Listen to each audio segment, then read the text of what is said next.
Hey there, creatives. I am delighted to be returning back to the microphone and starting the process of delivering new content, new interviews, and conversations with some really amazing people.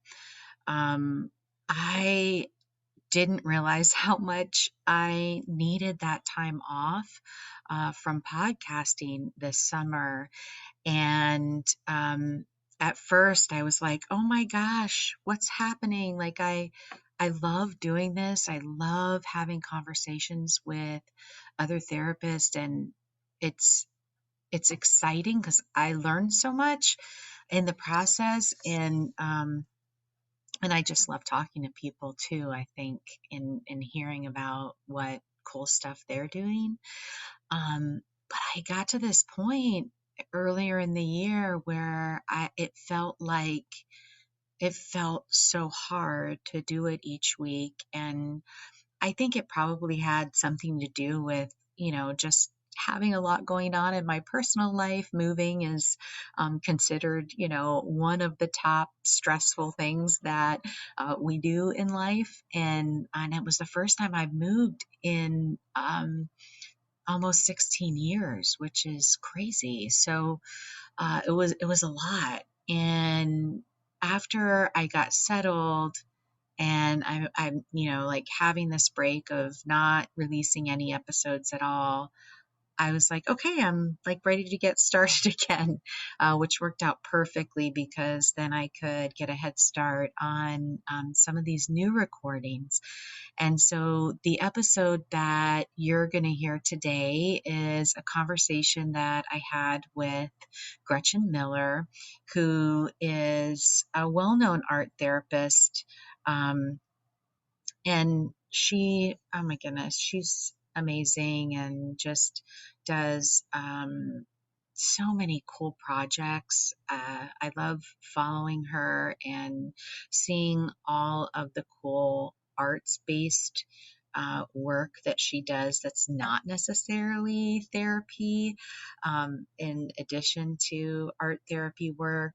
But our conversation today really focuses on her book, The Art Therapist Guide to Social Media.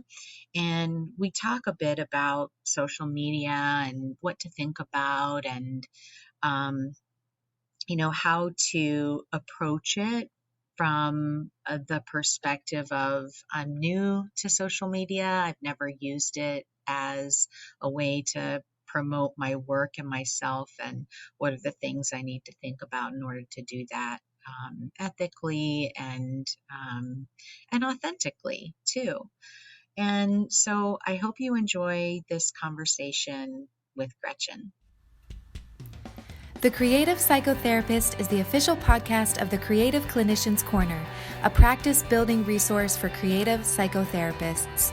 TCP Podcast is the cast for creative, expressive, and experiential-focused psychotherapists curious to learn how to design, build, and scale a thriving private practice. Your host, Raina Lombardi, interviews successful therapists about the tools and strategies they have used to develop creative-focused practices. They also talk about the products, services, and side hustles they have developed using their knowledge and creativity to enhance their therapy practices, make a greater impact in their communities, and diversify their income streams. Welcome. Now here's your host, Raina Lombardi. Thanks for listening to the Creative Psychotherapist Podcast. I'm your host, Raina Lombardi, and I am super excited to welcome Gretchen Miller to the show today. Gretchen Miller is a registered board-certified art therapist and an advanced certified trauma practitioner practicing in Cleveland and Akron, Ohio. Her experiences include providing art therapy services for youth and women from homes of domestic violence, grieving children and adolescents and families, and adults transitioning out of homelessness, survivors of human trafficking, and youth managing mental health recovery. Gretchen is a regional, national, and international speaker, art therapy author about adolescence, domestic violence, digital art therapy, and social media, as well as an adjunct faculty at Ursuline College and the George Washington University's graduate art therapy programs. Gretchen currently serves on the American Art Therapy Association Board of Directors, is a past president of Ohio's Buckeye Art Therapy Association, and recipient of BADA's Honorary Life Membership Award. She's the author of The Art Therapist's Guide to Social Media, published by Routledge, and served as guest editor for the International Journal of Art Therapy's special issue about online art therapy in 2020. Welcome, Gretchen. Thank you so much for being here. Yeah, thank you so much for having me. Very excited to be part of this podcast. I'm excited too. Yeah. I'm excited too. And one of the things I've been following your presence for a really long time, and I can't quite remember like which ATA conference it was, but it was Mm, quite a long time ago, and it was really kind of before social media had really taken root mm. in the ethos, and it was like kind of on the edge. But you were talking about this digital landscape at the conference, and that was kind of my first like, oh, wait, what? Like, what is that? What can we do about that?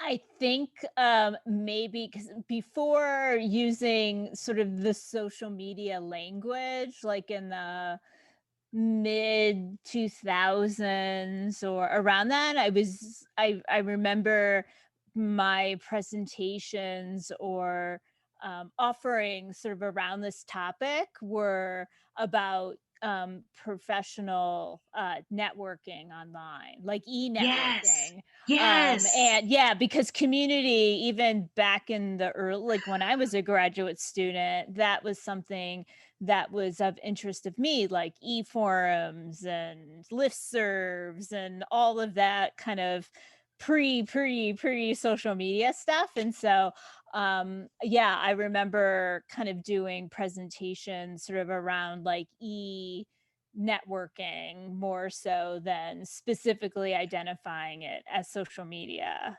like Y- you would do now. Yeah. Right. It kind of grew and morphed into Hmm. that. Yeah. Yeah. So I was going to ask, like, what sparked your interest, but it sounded like Mm. it was about the community aspect of things. Yeah, I mean, back when I was a graduate student in art therapy, I was involved with the American Art Therapies Association's student subcommittee that they sort of Mhm. had at that time, which was underneath the umbrella of the education committee. It was really a committee for students, like by students, and Mm. students would all like get together in a room and network, get to know sort of each other. And I think I was the co-chair of the subcommittee, and eventually became chair. But one of the things that we would do at the meetings, which was very typical at conference presentations in general, was pass around this like legal pad to like write your email down, which, not everybody had an email address or even were Skeptical about it. yeah, like even yeah, they were sort of like hesitant. Some people were like, I don't have an email address, but this legal pad would go around and you'd write your name and not just your postal address to have stuff mailed to you, but your email address. And so when I was chair, I sort of converted that email list into creating like a e-group or Mm. online community through Delphi forums, which was like Mhm. I think it's still around, an early form of community kind of bulletin boards. And that was really helpful because it provided sort of reciprocal communication sort of back and Yeah. forth, not just me sending out an email to just this group, of students and updating them on things that are going on in ADA or therapy, but people could engage like back and forth. And I've just always had an interest in using technology in that way for the art therapy community. And then social media kind of developed much more formally, and it just really fit with that. Hmm. Hmm. Yeah, I think you're probably one of the first art therapists out on the social media, all around. At least when I first started getting out there and like utilizing it for the work. And it was nice to have a model, um, like, hey, it's okay to be out here and talking about, the work that we do and having that public, interface. And I really appreciate that idea of building the community, particularly amongst, the arts therapy, professionals. For many of us, we have like our cohort when we're in school, and then we kind of disband. And for those of us that move away from that, like, circumference of the college or university that we were in, and we go back to the different areas of the country where we originated from, there really there's not a lot of other people that know about the work that, we can talk with about the work. And you kind of feel like you're out, like, floating Yeah, alone. it can be very isolating, and not having that sense of community physically. Technology removes a lot of those geographical Hmm. barriers Hmm. that we can experience, not only within our own cities and towns and states, but countries as well now. I mean, you can really connect so easily with other art therapists in other countries and regions, and attend conferences and workshops, and do podcasts like this, on a global level. And it is accessible in a way that makes physical sort of travel or the economic kind of cost of that a lot easier for Yeah. people. Yeah. Yeah. So, yeah, that's what's really great with the sort of, I guess, the increase in social media, Yeah. from its very early beginnings. Absolutely. And I know, like, it's made such a huge impact, like building that community and having those communities really, helped me early on as I was like transitioning into like my own practice. Mhm. But also when I was working in other agencies, and really, like, there weren't any other art therapists around at that time. Now there's quite a few in the community, which is really exciting. And so, like, occasionally, not since COVID, but, Mhm. pre-COVID, we would get together and make art and stuff, which is nice. But, to be able to have the community online, it gives a sense of, that connection, Mhm. which is really Yes, helpful and so important. important. Yeah. Yeah. So what what drove you to write the book, The Art Oh Therapist boy, Guide? gosh. Yeah, oh boy. I mean, something I would have never ever like imagined at all. Rutledge was really pursuing kind of me to write sort of something. And social media was a topic that sort of came up, for me, that I was really super immersed in, but I Mhm. was resistant, I guess, Mhm. to putting that into a book form, more so, I guess, because, well, many reasons, but one of them was the changing of technology is so quick. Yeah. So I Oh my was like, gosh. "Man, this is gonna be published, and there's already going to be things outdated, and things are fast moving. There are some things that don't exist anymore that are mentioned, like Vine, the video sort Oh, of yeah. content, yeah, like is no longer sort of around, or just different platforms and how things evolve and change. So the challenge of trying to capture the core of like what makes social media a tool to use was definitely something I had to think about a Mhm, lot more intentionally. And also social media, doing things online and posting things, or blogging and all that, like I just find it like fun and enjoyable, and I thought maybe doing a book would just kind of take that fun, like it seemed like so like academic-y and mhm, literature based. I don't know, like I didn't, I don't know, I wasn't, but as the process was going on, I was really like, yeah, I'm really glad, like, having that opportunity to kind of mhm, find, ways to support like the things that I was already kind of doing. And mhm, then kind of having that um guide tangibly to kind of, look sort of back on, for sure. So um I feel like of all the things that I was currently sort of doing, it had the most um sort of engagement, like on my end. mhm, So it made mhm. sense like in that way, but there were like a zillion other reasons why I was like, no, this is probably maybe not a good idea. I So yeah.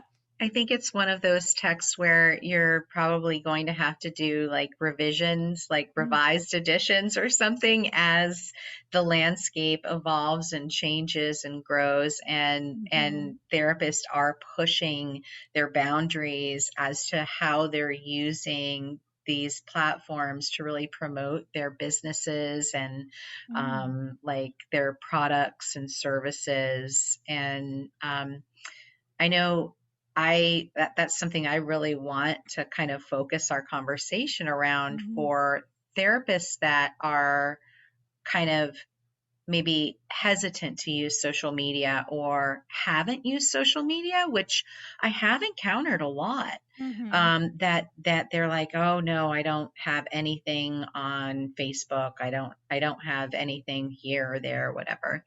Um, for therapists that are just starting out and they want to be able to utilize this type of media to promote and expand their business or their product, where do you think they should start? yeah. There are definitely many ways that you can use social media professionally, depending on where you're at sort of in your career, whether you've just graduated or even as a student. And then if you've been practicing for a little while or more seasoned, or even, like a sort of a veteran, sort of art therapist as well. I mean, a common area that I think that we think of related to social media is marketing, Mhm, marketing your practice, your business, your services. And I definitely see that like a lot, like on Facebook, on Twitter, on Instagram. And that's a huge like part of social media. I feel like social media marketing has become really a priority kind of in the social media kind of world of mhm, things. mhm, But social media can also be a way to um, establish yourself as a sort of an authority or knowledgeable, maybe in a certain topic, or about mhm, our therapy. And kind of just posting things that you are interested in or that you've written about, whether that's like publications or research that you're following. Just so then when somebody thinks about a certain sort of topic, then they'll be like, oh, I've seen like so and so like post about this like on social media. They seem like they know kind of Mhm. what's going on sort of in, the field of mental health or art therapy or whatever that might be. And I know that can be hard for people to kind of put themselves out there to share sort of in Oh, that yeah. way, because you're like putting yourself out there. But I think when you do that, you get, sort of things in return kind of for that. Right, So it's like yeah. embracing the vulnerability of it because it is Mhm. really vulnerable to put yourself out there, to put your work out there, like Yeah. professionally. I Mhm. remember the first time I wrote something and had it, published, and that was like, oh, I can like feel the like physical symptoms of the anxiety of like like Mhm. that, Yeah. like when your neck gets choked up and like you Mhm. just like feel it all the way down to your stomach of like, oh my gosh, what if it's terrible, what, Yeah. like, all, Mhm. all of those things, and like just really having to trust the process of like it's okay, like it's a learning Mm. experience, and Mhm.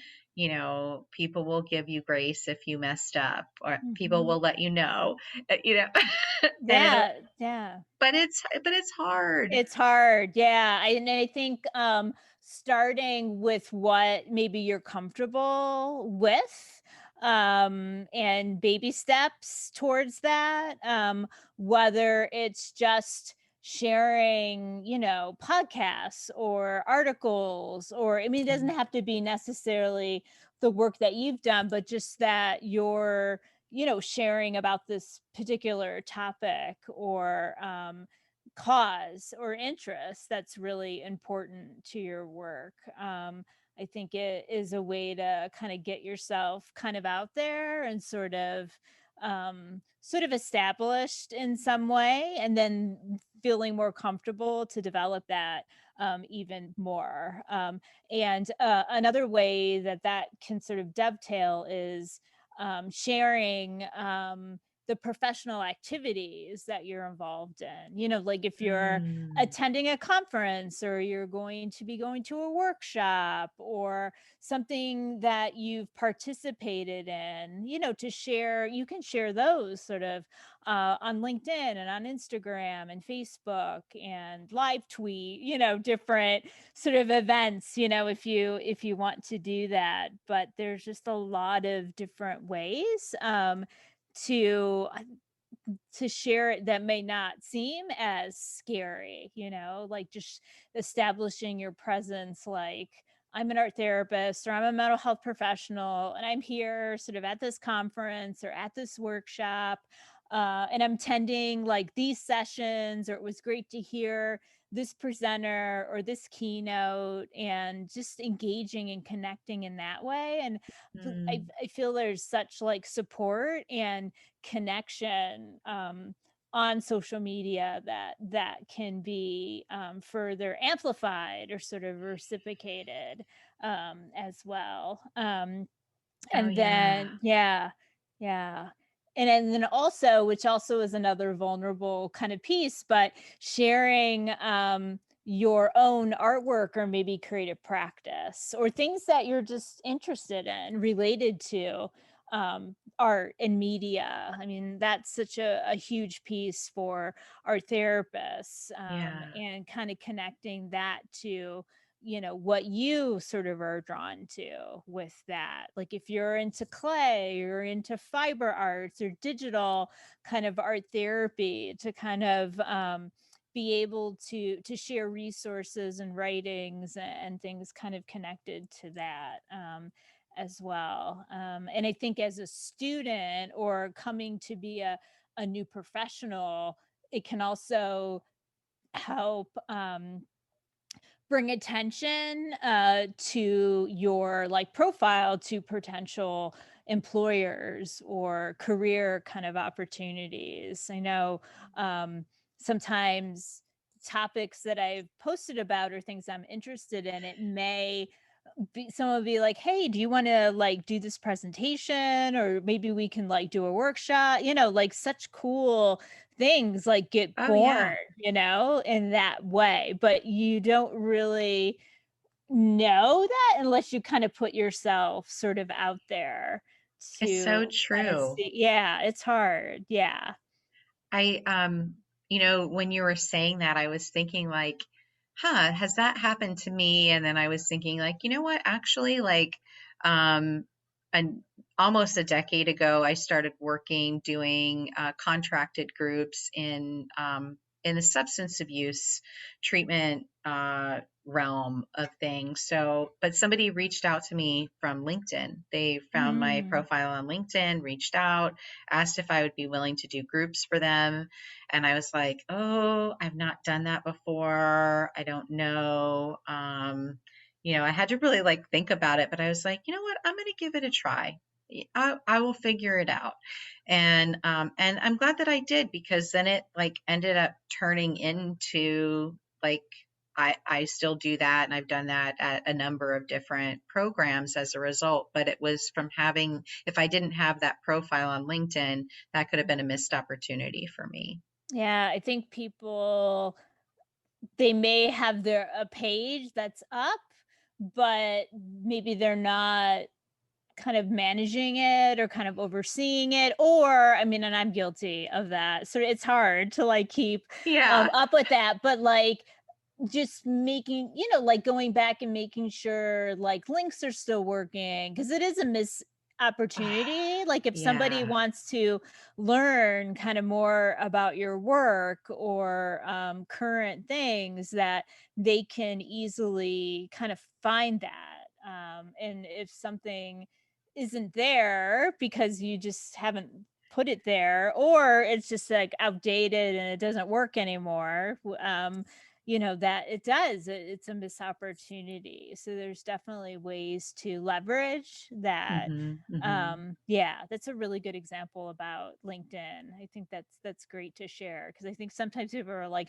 do things really happen on LinkedIn, or people get reached out to, and yeah, it does happen. Right. I mean, usually people are reaching out to sell me something, but Yeah, like that's that true. was That yes, that's like the whole marketing and promotion kind of piece. But some of that you can weed out of and kind of filter out for sure. Yeah. I had a reporter one time connect with me like through LinkedIn, who was looking to do an employment news article about like an art therapist career. oh, And cool. yeah, was kind of following stuff that I was kind of just sharing on social media, and it wasn't necessarily um any particular specialization. It was just like, this person does art therapy and I want to do a career profile like on art therapy, so I'm going to reach out to this individual. So if you're there and you're kind of accessible,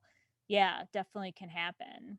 Yeah, Yeah. that's really, really cool. And I think something people probably wouldn't think about, but you know, when you look through like your Google news feed, there often are a lot of stories now, or like published, short pieces in different news media that are actually covering social media, Mhm. you know? Yes. Yeah. Yeah. So it is an opportunity. The people in the journalism fields are looking at those things. So it's Mhm. an opportunity to spread Yeah. the word. Yeah, it gets picked up. It definitely has increased like over the last like few years. I mean, when you were at the beginning of the podcast just saying about how things have developed. I mean, I think even, Yeah. since I wrote my book, which is like 4 years ago. I mean, I feel like it's like doubled or tripled or quadrupled the things that I see that art therapists are doing online, and it's so very inspiring and cool to see that sort of happening in all different kind of forms and ways. And I feel like that's just going to continue to grow, in some amazing way. Yeah. Yeah, I agree. I mean, it can't not continue to grow. It Yeah. has been unfolding so rapidly over the years. But in a good way. I think we're learning as we go, like, Mhm. okay, like we definitely need to have some boundaries and, some ethics around it. Mm. And maybe that's something that you could speak about, because a lot of people will have questions like, well, I want to be on social media, but I'm not really sure how to navigate it. So that how do I keep the professional Mm. and not intermingled, or like how do you navigate all of those things? Are there a few like guidelines that you could provide to folks that are just kind of stepping into this realm and getting their feet wet and don't really know? Yeah, this stuff like the worlds colliding, and then on social media, it's such a blur, of our professional and maybe personal life, or, the clients that we work with, the agencies that we work for, all of that is like, online. So a lot of that can definitely start to intermix sort of together. And that can cause anxiety or stress for the therapist, that's like, I don't even want to touch it. That might Hmm. be like the reason that somebody may be hesitant or don't want to put themselves sort of out there, because Hmm. then there could be more like visibility sort of in that. So I think about different content or sharing strategies that people can sort of think about to help navigate that. One way to focus on that may be an audience strategy of sharing information, which sort of means having separate, sort of distinct sort of networks, like having a list or a network of like professional or colleagues, or connected to your work and career, and then having another sort of network or list related to family and friends, and outside of sort of your career life. And so then when you're posting sort of content about your work, and not like clients or anything like that, Of like course. protected sort of information, but you're not, like, I don't know if my friends and family like get like sick of all your therapy stuff that I post. But they might be like, oh gosh, sort of with that. So that sort of helps, like thinking you can really help create sort of that difference. And sometimes people have a particular professional therapy kind of page for their practice, Hmm. or for their business.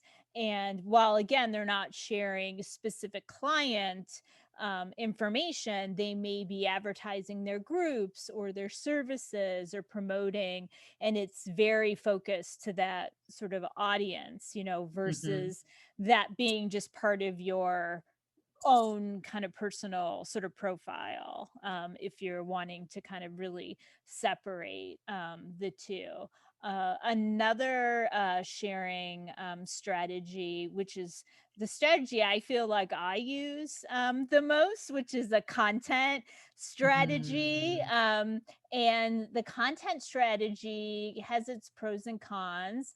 One of the disadvantages could be feeling like you're really maybe censoring yourself, or you're not kind of free and open to share whatever you want to share, like when the mood strikes you.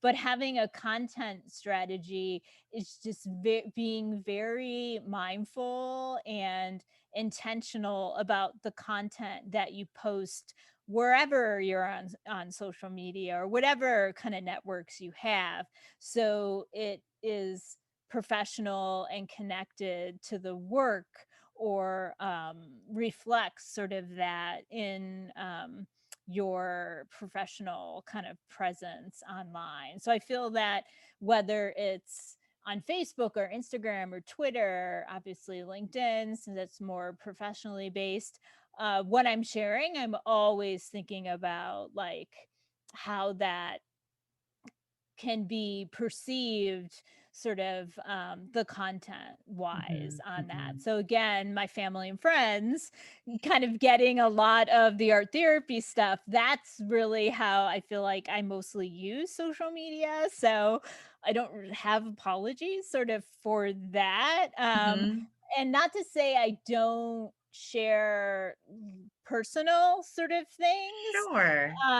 because I do, like birthday parties or event, things like that that aren't Yeah. work, because there's that human side, but I'm also very aware of what I'm choosing to kind of put out there, and I think that's a good rule of thumb for social media posting in general, is to really pause and sort of think about what you're wanting to share, the intention behind, like, why do you want to share this, and then taking sort of that action. And because social media can be so easily, you can just like type something and hit send, or just tap it, on your Oh, phone, or on the go, and not even realize. I feel like that's just part of social media's landscape, that you're like, oh, maybe I totally shouldn't have done that, like there's things that I'm like, oh, what was, yeah, sort of with that. So just really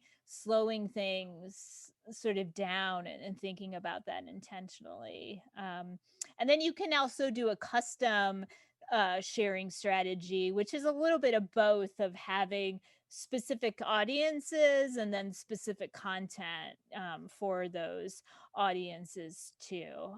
mhm, Yeah, I just think just really being mindful about what you want to share, how you share it, and the intention behind that, and thinking about, does this connect to my values or what's mm, important to me, like as a person in the world, as an art therapist, as a mental health professional that I want to advocate for, or that I'm involved in. I think having it align with that mhm.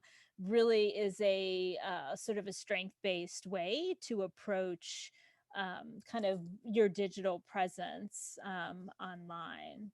I like that a lot. I like that a lot. It's like you're connecting to, like, what your values are, your passions are, and you're creating like a continuous thread.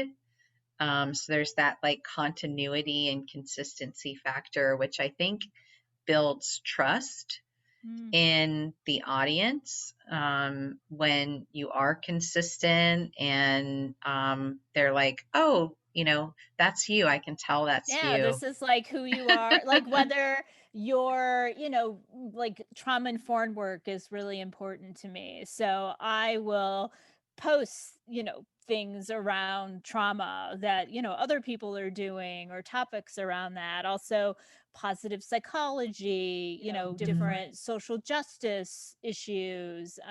There's just a lot, like finding like what you're really passionate about and what connects for you. And yeah, that being, it's who you are, and so not just what's that presence or what's seen on social media, because you can definitely curate that. I think that's like an issue that social media has, that Yeah. you can curate sort of this kind of presence that isn't really who you are, that so it connects to who authentically you are, as well. Yeah. I think as therapists, that's going to resonate, right? That we Hmm. can be authentic to who we are, online, but we can edit it, and so that it's not we're not all public facing, like our Hmm. entire life isn't public facing, but we can still have this presence that can help, support and grow our careers. And I think that's a really cool aspect of social media. It gives you a greater opportunity for reaching people that otherwise probably you may not have been able to reach pre this kind of era and time. Yeah, because everybody's online or Googling things and searching for things versus things that come in the mail or like using a phone book, like if Yeah. that, yeah, that's not a thing kind of anymore. So, Hmm. yeah. If people were just starting off and they're like totally unfamiliar with social media, which platform do you think Mm. is kind of the easiest to navigate and like most user Mm. friendly for a therapist who's like just starting that process? I started out like with like the social media like legit like platform, before like the pre social media. I used LinkedIn as like my first because I was a little freaked out by like the wide openness of Facebook or even Twitter at that Hmm. time. LinkedIn to me felt more comfortable because it was professionally based and career based. So I started there. LinkedIn isn't always the easiest thing to navigate. It can be a No. little cumbersome. So I don't know if that in that sense, if it fits sort of for that. But your profile is basically your resume and being able to share your experiences or accomplishments or things that you've been involved in. So, having that kind of professional focus might not seem as vulnerable, maybe Hmm. as a person.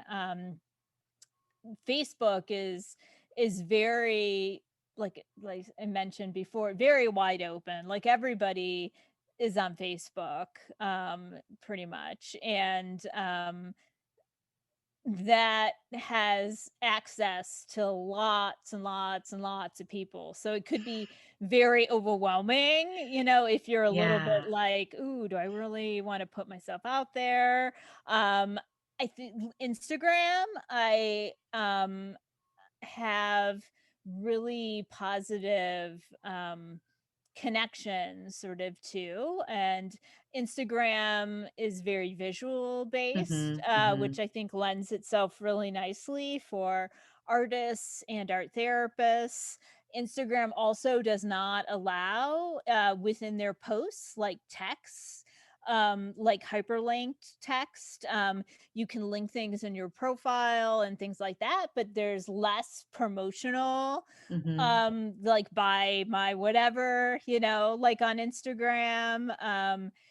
But there's a lot of really neat ways I see people using Instagram to communicate their messages, their art, their work, Hmm. what's important to them, or sharing inspiration. So, Instagram, I would also kind of put up there sort of on the list I um, agree. I think to it's do like one of that. the easiest ones to learn how to use. It's really simple Yeah. in terms of like the technology, being able to navigate it. Whereas even Facebook, I mean, it's easy enough, but it's still, there's like so much that you can do. It can be confusing and overwhelming, even for somebody Yeah. who's been using it for a really long time.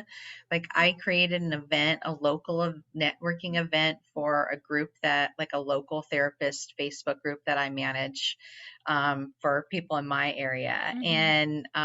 And I created this event and like put it out there like, oh, it should go to your, Facebook Messenger or whatever. And then people are like, I didn't get it. I didn't get it. I'm like, I don't even know what I did wrong. And I've been using Facebook for a really long time.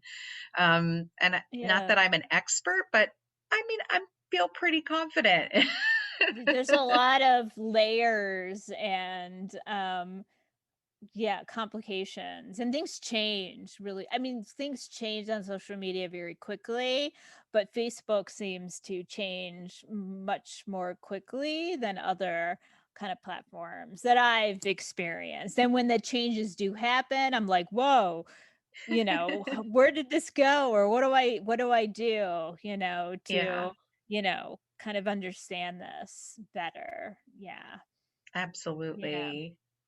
So I have to ask, um, what's your philosophy on therapists that are utilizing it to really kind of market Mhm. themselves and their business?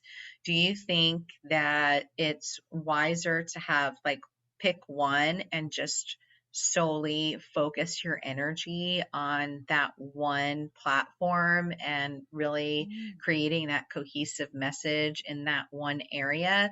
Or is it more advantageous to have it distributed in multiple places? That's a really good question. Definitely. Yeah, definitely. I would say primarily focusing on one platform that you can be consistent with Mhm. and really devote your time and energy or focus to that. If you feel like being on multiple platforms would spread you too thin, because then that quality may not be as good if you're Mhm. trying to be all over the place.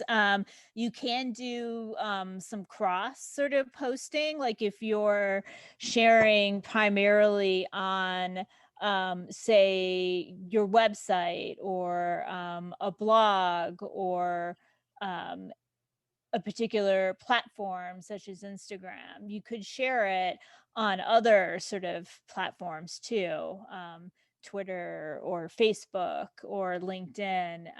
And the I guess the benefit of being on multiple sort of platforms is not everybody uses the platforms in the same way. Like Mm. you may get somebody's attention on Twitter that maybe not so much like on Instagram, or maybe they've seen it on Facebook, but they didn't really kind of really take notice until it was something that popped in on LinkedIn for some reason. And some of that I think just depends on where people frequent and kind of how they use the platform, which you may not know anything about. But I think having that really quality, substantial content, in whatever sort of way that is kind of most important, versus sort of Mhm. that quantity over quality Yeah. piece. And I've seen like some therapists do it different ways, like the way you were talking about, where it's primarily like, here are all the things that I'm passionate about that I think are really important and that really connect to my profession and the work that I'm doing, or like the work of colleagues that are doing similar work to me. And then I've seen other therapists that really use their own voice, and like that becomes the continuity, is using their own voice and their knowledge about the topic area, whether that's trauma or whether that's more of like spiritual practices that relate to what they're doing, and that their voice then becomes the platform, and it's like they're not really sharing anything from anybody else. Mm, So it's interesting to see like how different people choose to do it, and that there's no right way and there's yeah. no wrong way. It's like finding your own way. Yeah, I um think it's what fits for you. I know therapists that may choose to use like their Facebook professional page for marketing and Mhm. promoting their services, but maybe Instagram they may use in a completely different way, sharing art or sharing photos of nature or Mhm. inspirational or affirmational pieces. And then Twitter might be, I feel like when I use Twitter, it's sharing like links to other things related to things that I'm sort of passionate about. Mhm. It's very informational based on Twitter. And sometimes there's like crossover on all of them, but Mhm. you could designate like I'm going to use this platform for this or that. But to remember that each of those like takes time and energy to sort of have that kind of routine, and keeping up sort of with that, I think can be a challenge Mhm. to do. Yeah. Do you ever use any of those like third party applications which allow you to like batch post where you put in all of your stuff and then it's on a timeline and it just spits it out onto your different accounts that it's linked to so that it's not Uh, so overwhelming? yeah, I used to have content synced with different like third party apps, but Hmm. then I kind of unsynced them all, just to, I don't know, kind of just do it more organically. And sometimes I choose just to go over and post things on another kind of site or platform myself. And then sometimes I don't. But yeah, I definitely, probably in my earlier days of like social media, where I did that a lot more. Hmm. Yeah. Yeah, me too. It felt like it was easier to manage. Mm-hmm. Now I have somebody that helps me manage my business social media. It's just too much for me to manage all the things. Yeah. Um, It's a lot. It's a lot of work. Yeah. yeah. So, but for folks that are just starting off, if they're, they don't have somebody to help them, there are different tools out there that will allow you to batch work. And so you don't Mm-hmm. have to be doing it every single day. You can just Yeah. set aside 1 hour a week, and that's your hour to like create all your content. You put all of your stuff in there, and then it automatically sends it to all your places, which helps out a lot. Yeah, and I think what you had said, like scheduling and making time for that, I think it is really important. Setting aside an hour or that time to do it, just like you would, planning or program development or whatever that might be. Just to like an hour or whatever time that you need to do that. Yeah, if it's not scheduled, it certainly could get eaten up by other Mm-hmm. things, easily, for sure. Mm-hmm. Yeah, Yeah. I agree. Are there any things that we didn't touch on that you think would be really helpful for people who really want to use social media but haven't been, to grow their platform, their product business? I would say, and this sort of goes along with the boundary kind of pieces around like privacy, Hmm. to definitely look on the social media sites that you're a part of and what the privacy settings are set to Hmm. that you have, and to do privacy checkups Yeah. every like few months or so, because things change, Mhm. and things get sort of out of whack. I know privacy is I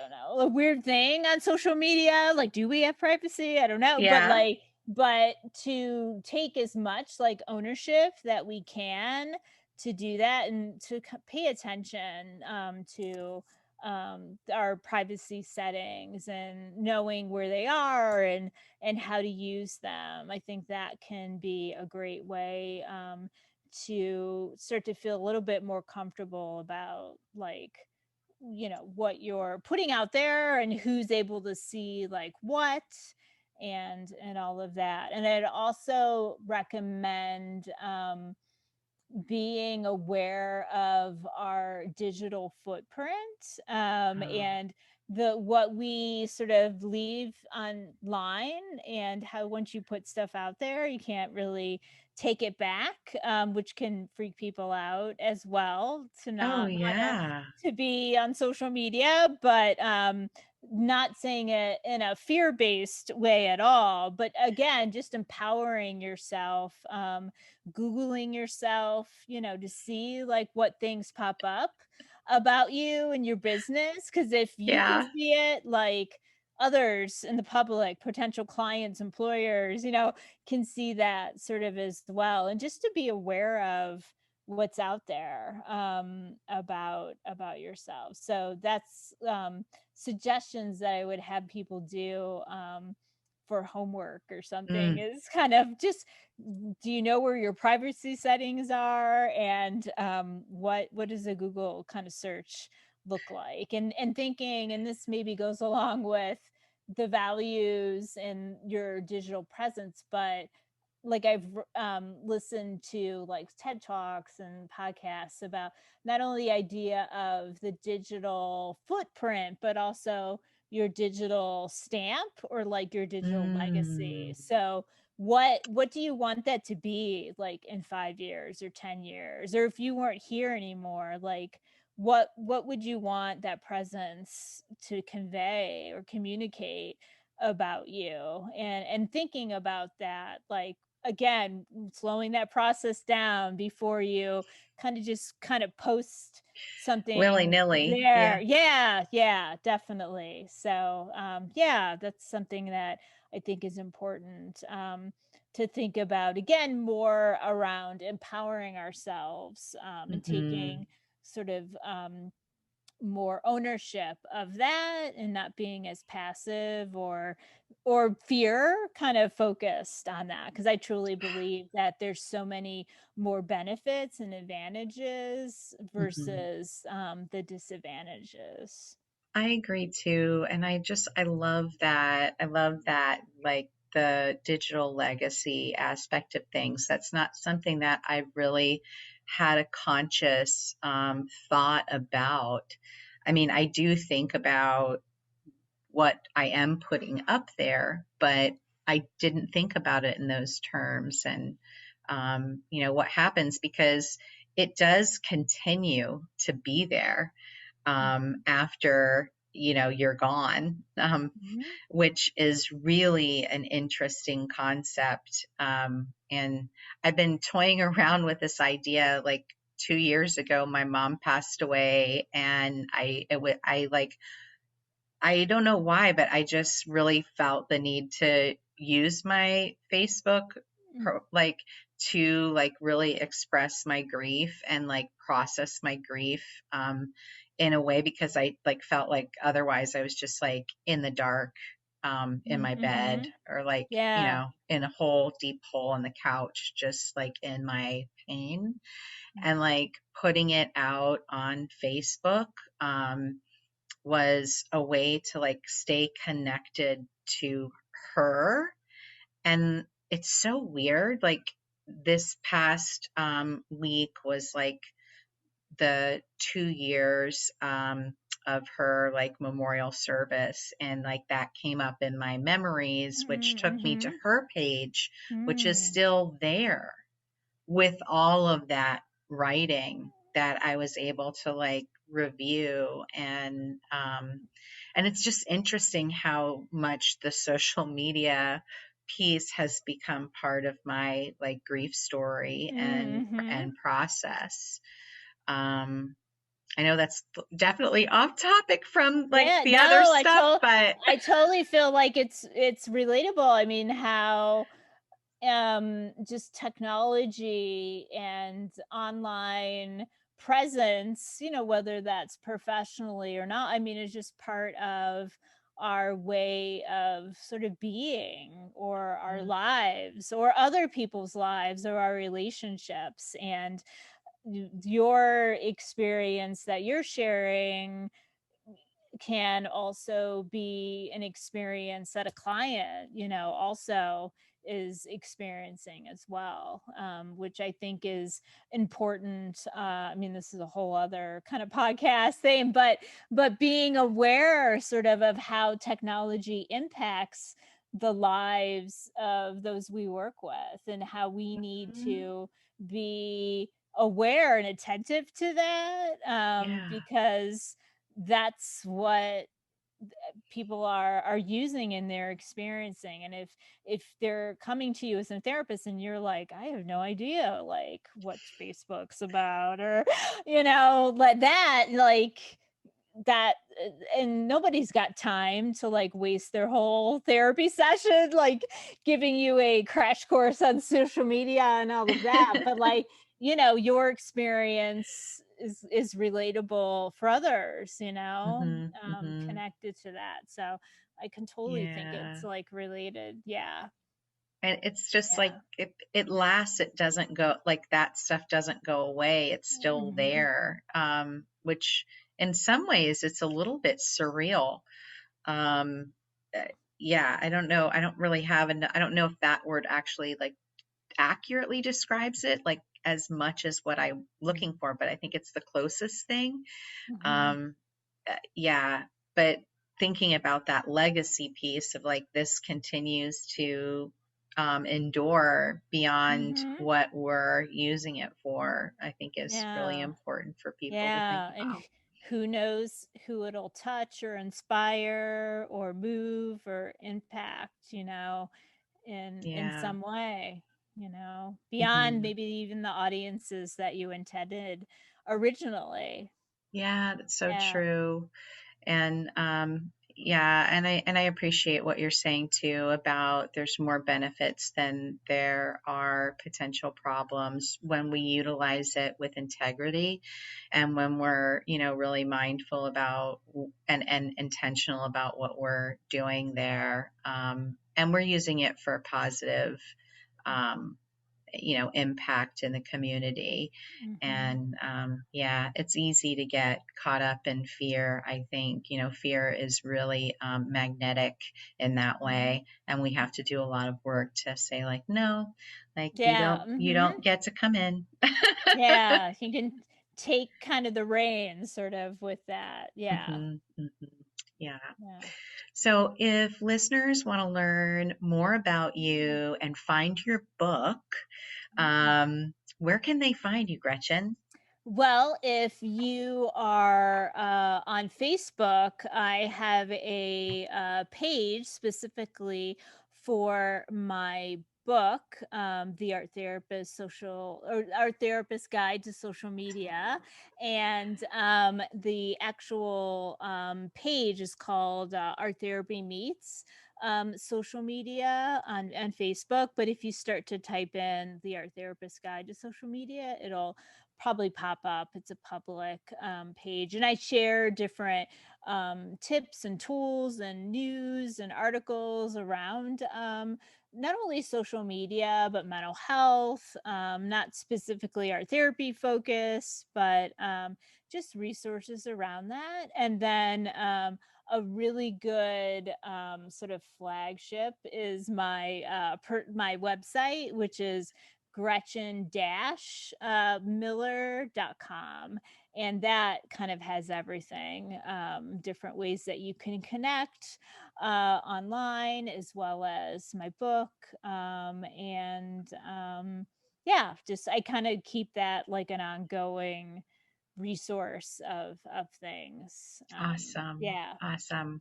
Well, I will definitely put that in the show notes so that audience members that are interested can reach out or follow you on social media. And I'm really grateful for you making the time today.